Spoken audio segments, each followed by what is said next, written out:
स्वागत है आप सभी का एक बार फिर से।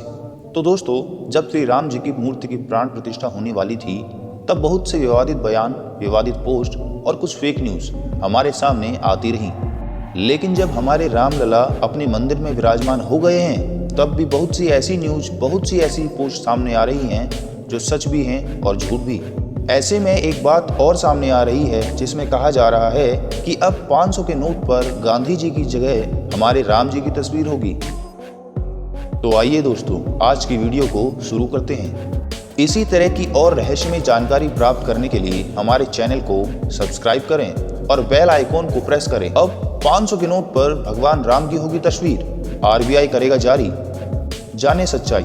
भगवान राम के मंदिर के उद्घाटन की तारीख नजदीक आई, तभी से सोशल मीडिया पर राम मंदिर, भगवान राम की मूर्ति की तस्वीरों के साथ साथ प्रभु श्री राम से संबंधित कई तस्वीरें वायरल हो रही हैं। इस बीच सोशल मीडिया पर एक खास पोस्ट वायरल हो रही है जिसमें एक 500 का नोट है। इस वायरल हो रहे नोट की खासियत यह है कि इस पर राष्ट्रपिता महात्मा गांधी की तस्वीर की जगह भगवान श्री राम की तस्वीर लगाई है और दावा किया जा रहा है कि रिजर्व बैंक ऑफ इंडिया ने राम मंदिर की प्राण प्रतिष्ठा के दौरान इस खास नोट को जारी कर रहा है। हालांकि यह ध्यान रखना महत्वपूर्ण है कि इन अफवाहों को खारिज कर दिया गया है और ऐसे नोट की जारी करने की कोई तथ्यात्मक आधार नहीं है। नोट पर भगवान राम की तस्वीर, नकली नोटों पर लाल किले की जगह अयोध्या का राम मंदिर और धनुष बाण की तस्वीर है। मूल रूप से 14 जनवरी 2024 को रघुमूर्ति नाम के एक एक्स यूजर द्वारा शेयर की गई तस्वीरें खूब वायरल हुई और फर्जी दावे पूरे इंटरनेट पर फैल गए। वहीं जब यह 500 के नोट की फर्जी तस्वीर वायरल होने लगी तो यूजर ने लोगों से फर्जी सूचना न फैलाने की अपील की, क्योंकि लोग इस तरह के नोटों को आरबीआई द्वारा जारी किए जाने का दावा कर रहे थे और अलग अलग प्रकार के सोशल मीडिया प्लेटफॉर्म्स पर इसको वायरल कर रहे थे। प्राण प्रतिष्ठा का कार्यक्रम प्रधानमंत्री नरेंद्र मोदी के हाथों संपन्न हो गया। रामलला के प्राण प्रतिष्ठा का इंतजार कर रहे लोगों के लिए यह दिन ऐतिहासिक रहा। देश भर में राम मंदिर उद्घाटन और रामलला की प्राण प्रतिष्ठा का उत्साह देखा गया। सभी ने इस अवसर को दिवाली की तरह मनाया। अपने घरों के बाहर दीप जलाकर प्रभु श्री राम का स्वागत किया। मंदिरों में भोजन अनुष्ठान भी इसी अवसर पर किए गए थे। राम मंदिर को लेकर न सिर्फ हिंदू धर्म के लोगों में उत्साह दिखाई दिया, बल्कि मुस्लिम समुदाय के लोगों ने इस महोत्सव में अपनी साझेदारी निभाई। प्रयागराज में मुस्लिम समाज के लोगों ने दरगाह में दीप जलाकर रामोत्सव मनाया।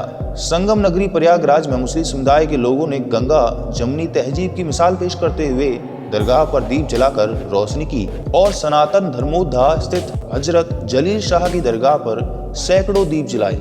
इन युवाओं ने दरगाह पर माथा टेक कर मुल्क आपसी एकता, भाईचारा बढ़ाने और अमन और सौहार्द कायम रखने की दुआएं मांगी।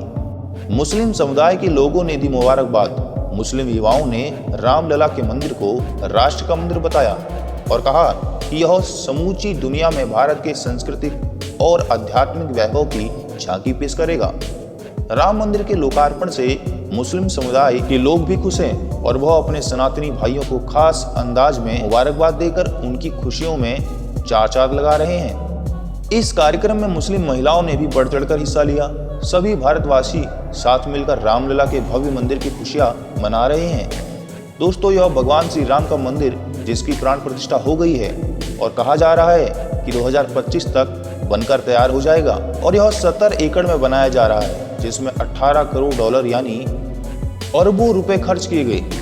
राम मंदिर के लिए 30 अरब रुपए दान में आए और अब एसबीआई के एक अनुमान में आया है और इसमें कहा गया है कि अब राम मंदिर से उत्तर प्रदेश सरकार को 25,000 करोड़ यानी करीब 3 अरब डॉलर की कमाई हर साल होगी।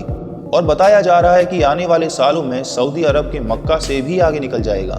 सोचिए, मक्का में हज करने सिर्फ एक देश नहीं बल्कि पूरी दुनिया के मुस्लिम आते हैं और उनसे आगे होने का मतलब है भगवान श्री राम का यह भव्य मंदिर।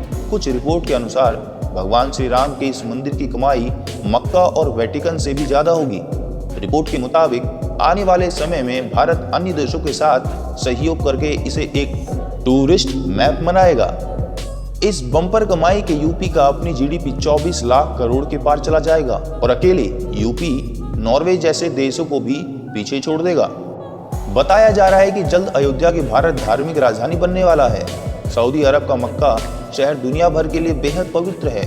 करोड़ों की संख्या में हर साल मुस्लिम यहाँ आ जाते हैं। इससे हर साल करीब 13 अरब डॉलर की कमाई सऊदी अरब सरकार को होती है। लेकिन भगवान श्री राम का यह शहर जो अयोध्या के यह मक्का जैसे शहर को भी जल्द ही पीछे छोड़ने वाला है, क्योंकि हज करने के लिए आमतौर पर मुस्लिम एक ही बार ही जाते हैं, लेकिन यह अयोध्या शहर इसमें श्रद्धालु साल में कई बार आते हैं। और इसकी प्रसिद्धि अब इतनी ज़्यादा बढ़ गई है जिसमें कहा जा रहा है कि देश दुनिया से लोग अभी सीधे अयोध्या आ सकते हैं। इसके पीछे कारण यह है कि अब अयोध्या में एयरपोर्ट भी बन गया है, यानी अब देश विदेश से फ्लाइट सीधे अयोध्या आ सकेंगी। इसके अलावा रेलवे स्टेशन तो अयोध्या में बन ही चुके हैं और अब भारत सरकार यूपी सरकार मिलकर अयोध्या के लिए कुछ और बड़ा करने की सोच रही है। इसके अलावा राम मंदिर के साथ एक रिकॉर्ड बन गया है। राम मंदिर वाले दिन वह रिकॉर्ड जुड़ा है गीता प्रेस और श्री रामचरितमानस से। दरअसल श्री रामचरितमानस गीता प्रेस की वेबसाइट भी उपलब्ध। गीता प्रेस ने यह आंकड़ा जारी किया है जिसमें कहा गया है कि भारत के बाद सबसे ज्यादा रामायण अमेरिका में पढ़ी गई।